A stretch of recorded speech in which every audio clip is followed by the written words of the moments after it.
बिस्मिल्लाहिर्रहमानिर्रहीम। आज की इस वीडियो में हम बात करेंगे इजी पैसा में होने वाले बड़े फ्रॉड के बारे में। इसमें कुछ तरीकाकार कुछ यूँ है कि आपको एक कॉल आएगी, उस कॉल में आपको बताया जाएगा कि हमारे 5,000 रुपये गलती से आपके इजी पैसा अकाउंट में ट्रांसफ़र हो गए हैं, वो हमें वापस कर दें। तो जब आप अपने इजी पैसा अकाउंट को ओपन करोगे तो वहाँ पर वो अमाउंट आपको रिसीव नहीं होगी, वो अमाउंट आपके अकाउंट में नहीं आई होगी। तो आप कॉल करने वाले को बताएंगे कि आपकी जो पेमेंट है हमें रिसीव नहीं हुई, जिस पर कॉल करने वाला आपको कहेगा कि आप अपनी ट्रांजैक्शन हिस्ट्री चेक करें।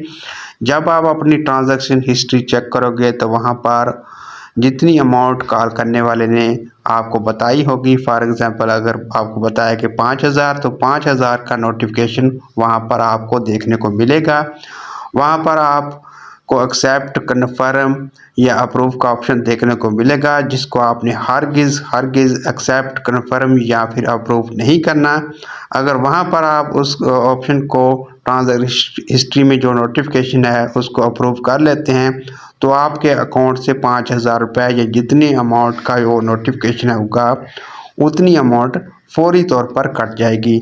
तो ये एक नया तरीका है इजी पैसा फ्रॉड में सामने है, जिसमें स्कैमर जो है वो कॉल करके जो है स्कैम कर रहे हैं। तो आप सभी से गुजारिश है कि आप इस तरह के स्कैम से बचें और इस वीडियो को ज़्यादा से ज़्यादा शेयर करें ताकि कोई भी इन स्कैमर का शिकार ना बन सके। शुक्रिया।